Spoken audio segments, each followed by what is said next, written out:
All right, everyone. So our next assignment is to animate the characters that you all made on the in a previous assignment.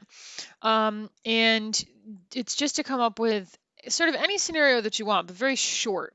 We only have a couple weeks on this, and I'd rather you do something that has a little bit more control and quality than something that's much longer. So I have some examples of things that students have done in the past in this class. It may not be exactly the same assignment as yours, but it's still the character design portion is definitely very much in line with what you have all been doing. Um, and you're going to see that all of them have relatively short timelines. And even if it looks longer, it's actually just a cycle. So 4 out of the 6 of these that I'm showing you are technically dealing with cycles, which helps give you a little bit more with a little bit less animation. First, I want to start off with something that is definitely like a technically the bare minimum, but really not what you should be aiming for example. Um, so we have a robot here, and it's following a lot of the things that I said to do in terms of keeping the character simple and very animatable, but there's not very much animation going on. The hands are not moving. Um, Basically, the only things moving besides the sliding back and forth are the expansion here and the antenna waving back and forth a little. But arms and body and face, none of that is changing. So we really want a little bit more than that, especially if you're sticking with like a simple cycle.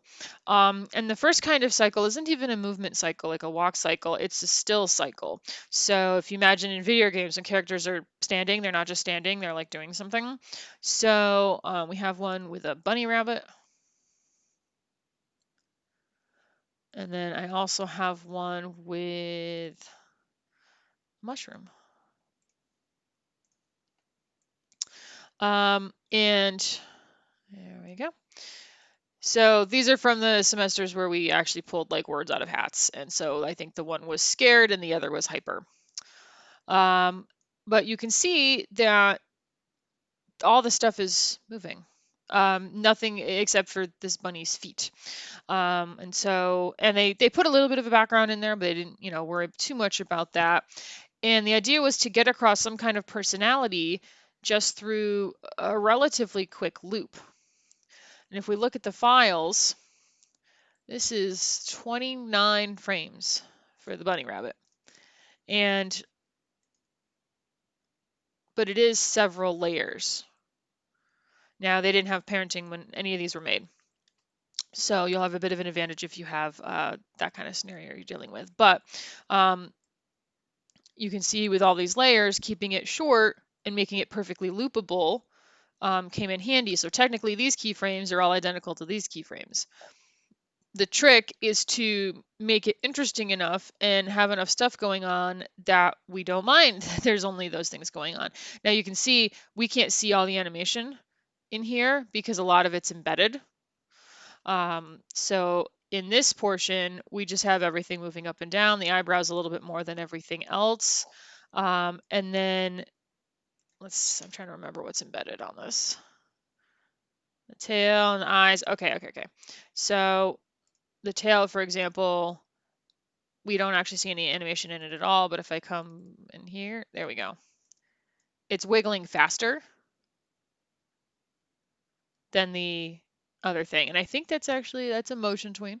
So he used motion tweens on all of his. Just depends on what you want to do and what you're more comfortable with. But so the tail is wiggling back and forth. I believe the hands, yep. So they have a bit of a wave back and forth. So he separated out the up and down motion from this waving, this sort of shivering, in order to keep control over things. So by keeping all of this out here, and then I'm going to guess, yeah, and putting this in here, he can change the curves on one without changing the curve on the other. Now, it does mean if you want this cycle to match with this cycle and you change this to 28 frames, let's say, then you have to go in here and change this to 28 frames. So you have to, keep track of things. But that's how he organized this. He has an exchange between the eyes, moving to the side, blinking, all that stuff's in here as well. Same length of time. So you kind of choose your pace and then you start adding in your details. Whiskers, all that stuff is all embedded animation so that it can move up and down. For this hypercycle, it was a little bit different. It's a combination of classic tweens and shape tweens. So it depends on what is happening. So we've got this, I'm not even sure which piece is which. Oh, they're all locked, that's why. Stand by. Top, okay. So they used the scale for the body to do that squash and stretch. So that's what, let's grab our tool here. So, you know, it's, they're just kind of squashing it and opening it up this way and then bring it back up to get that. The feet are just, there's no tweening on them. So not everything has to be tweened necessarily in order to look right. And then there's a shape tween on these sweat bubbles because they wanted them to kind of expand. I think you can also do that with a scale and a classic tween, but they chose to do this so they didn't, possibly so they didn't have to make any movie clips, right? So they have these little sweat things scaling up and then scaling back down. So a lot of different types of animation in this one. I don't think there's anything embedded. I think this is what it looks like. Yep. And it's just a matter of figuring out what you want to do first and then choosing the animation tech that works best for what you want to happen. Next up, we have a couple of movement cycles. So let's see here.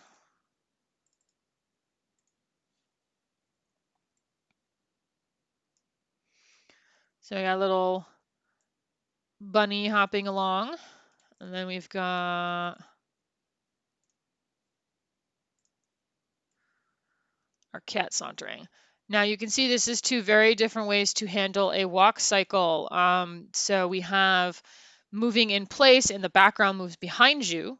That would be part of what you would have to do. If you do any kind of movement cycle where the character bounces in place, you need something behind them to imply that motion. Or you walk the character across the screen, which I'm going to show you how he did that. This is still a cycle and he's kind of cheating it. This one usually tends to look better than this kind. It took him a lot to kind of get this where it was, and it's still a little bit slidey. If there was any kind of background, it would start to break down a little bit. But let's look at the files. So again, this is a cycle.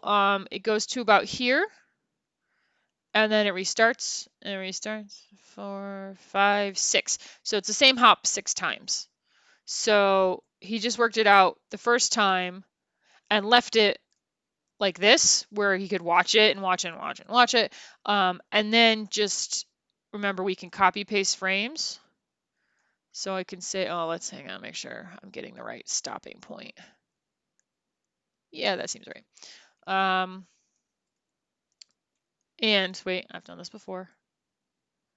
There's more layers than I thought. So yeah, we go out to here and we right click, it's copy frames. And then we go out to here and then we say paste frames. And it freezes. If we have multiple layers, unfortunately, I need to drag select the multiple layers. There we go. And this will then continue. There's no background, but it'll continue the hop. So you can't just Control-C, Control-V. You have to right-click copy frames, like right paste frames. Just like with the other bunny, he has embedded stuff. So this is just the general locomotion, the whole body moving up and the feet follow afterwards. So you know, there we go. And then whether it's the ears or the hands, the nose, whatever it is. So he has those. And I think they're on 25, 26. Oh, the ears are completely offset from this. Okay, that's interesting. So in order to, there might be some math on here where the ears, I think so. The hop has 6 times.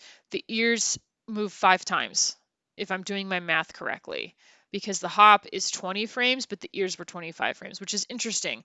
So he has them completely independent from what's going on. Let's move this. Yeah, so those are at a different length too. So some parts of this are not in sync with each other. Yep. And so what's interesting is that when you do that, it means that each hop is slightly different from each other. So the major locomotion is all going how it's supposed to. It moves up and down, nothing's offset from each other. But in terms of the tail wiggling or the arms shaking or the eyes darting back and forth, those things don't have as much to do with the weight or locomotion. So they don't have to be in sync with each other. And by offsetting them, by making this move take a little bit longer, this takes less time, this takes less time, it means that each hop is not identical. So like this, each cycle is exactly the same. Each time it runs through, it is the exact same thing because they're all in sync with each other. But on this one, each hop is slightly different. You know, the eyes are doing something else. The ears are doing something because, and I really like that. So it's another way to get a lot of use out of a cycle where you don't have them all in sync with each other. And so it kind of hides the cycle of it a little bit, makes it a little less monotonous.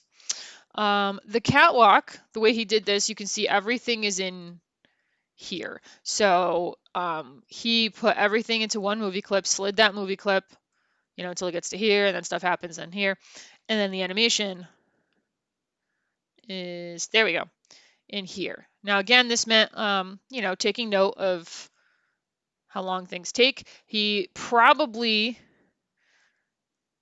did a lot of the walking, he took his 5 steps or whatever first, saw how long that was going to take, and then came back out here and had this slide for 80 frames.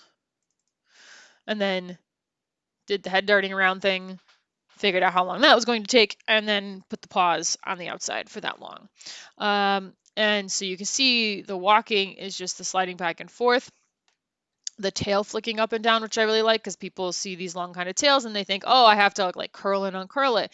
But you can get away with just like I think he did like 3 or 4 different versions of that tail hanging about. And then here, because he wanted the head to kind of like move up and down and twist and turn. So if we double click, that's where the eyes darting about are. Again, this is pre-joint parenting or pre-layer parenting. So he would have had to have done that in order to get all these pieces to move in sync with each other. Same with this. There's no moving the body and the legs follow on this. All right. And then we can't really watch the stuff in here, but we can watch it. Oh. Now, like I said before, technically speaking, if we had a background in here of any sort, you would start to see the slide of the feet. Now, with a walk like this being so cartoony, legs swinging around, you can kind of maybe get away with it. But something like this, especially where you have the character a little bit more detail in it and the hop being like this, it's better to move the background rather than the character. And I would prefer you to at least have a little tiny bit of a background, even if it's just like 2 swatches of color. All right, so then last 2 are not cycles. They're very different. So let's see, is it this one? Yeah.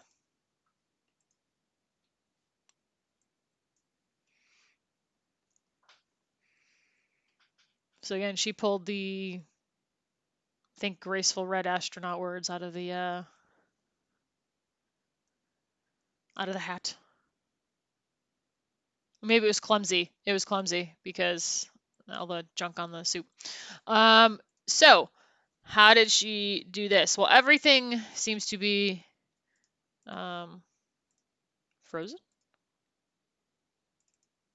There we go. Embedded in here. And okay, there we go. And I believe all the animation, yeah, so she put all the animation right out here. So it is embedded in one thing for some reason, but then all the animation just exists right out here.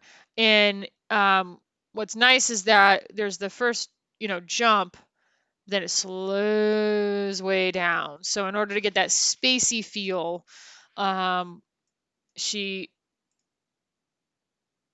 had it, well, it stuttered there when it played. But she had all the curves like slow everything down. And then that's why this one is very long. So this one is almost 10 seconds. But the gag is that we're in space and everything is very slow and low gravity. So if you're going something like that, you need, except for the rocket part here, you would need more frames. So yeah, some of these are relatively short. This is a cycle that only lasts for 5 seconds, and obviously it's a 20 frame cycle. But there's a lot packed into that 20 frame cycle. There's a lot of motion. Bunny's moving pretty fast. This is all very slow and lethargic on purpose, very floaty on purpose until those little rocket boosters fire. Um, and so you would need a little bit more time to do that. Oh, there you go. Oh, everything disappears. That's okay. So um, we want to I can't say how long should be because everyone's going to have a very different idea of what they want to do. And you don't need to run the ideas by me. You can if you would like, but you're not required to like check in with me about your idea. So, but yeah, I love this is all, again, I'll put it right in here. It's all just classic tweens and just being very careful. Was there layer parenting? There was layer parenting this semester. All right, we have reached the semester where layer parenting exists because I was wondering why she got this to stay so steady. Let's see. We've got boots connected to legs and arms and backpack and helmet connected to torso. And so the torso is the thing that's floating away, and then everything else is like vaguely waving around. Um, and let me see if I can get this to behave. Yeah. So I could just move the body and then worry about everything else later. So that's how she accomplished that. And then certain bits, so yeah, these are all the backgrounds, and then these are the jetpack bits, which come in later. And it looks like she didn't parent them to that, so they just she had to animate them flying away.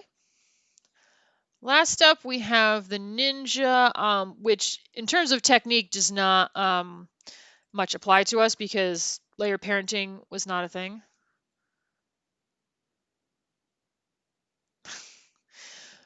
But it is a good gag.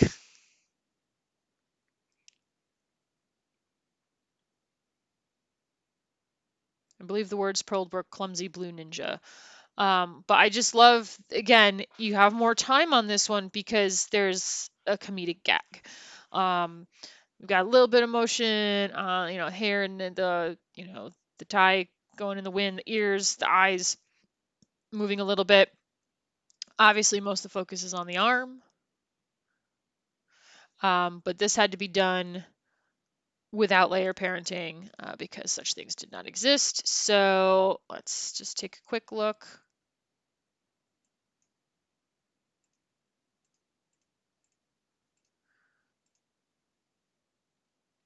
All right, so yeah, most of the animation on this is embedded. So you can see this right arm right here. It just has the up and down, up and down. We don't see anything else. That's because the animation for it to flip is in here. And it's actually different movie clips. So she's trading off symbols. If we go here, oh no, oh, okay, no. Every time it restarts, it only plays every time you get to a keyframe, it only plays the first few frames of this. So it's always steady. But when she has it hold for this long, that's when it lets go. And then it goes down again, and then it goes up, and then this one, somewhere in here, it switches end. So the end animation is when it flies away. But what's interesting is that it flies away over here, and then you have to watch it with it flung with the arm rotated in order to know that it flies up that way. So it's a little bit more complex. Again, you guys don't necessarily have to worry about those kinds of things because they have all been, layer parenting has made that a little bit easier. If we go to the head, that's where all this stuff is. Little ear twitch, love the ear twitch. It's like my favorite part because that's where the sword clangs on the ground. So nothing, nothing, nothing, and then the ears go boop boop, and then the eye moves, which is great comedy. And I don't think, I'm trying to remember where the hair is that gets cut off, but that's got to be in here, which is probably hair. Yep. So it's regular, and then it's changes to this different one where there's two different pieces, and then she animated pieces falling down. So we're a couple layers, couple levels deep now. All right, so hopefully that gives you a scope of what to do, a range of various types of things. If you go for something that's more of a cycle, know that you're probably going to have to pack a bunch into that cycle, and so don't make it super, super long. And you can repeat it or simply let it repeat like this. Whereas if you want like more of a gag scenario, make sure you're limiting yourself in some ways so you can have the time to like really make this work. This ninja's relatively still, but that's fine because certain key things are moving, and it's funny. Like there's good timing for both comedy and for motion. And walk cycles or run cycles or something, they are an option. You can either do walk in place or walk across the screen. The world is your oyster. The choice is up to you. If you have any questions about that, do please email me your idea, but that is not required. Otherwise, I will see you all in class.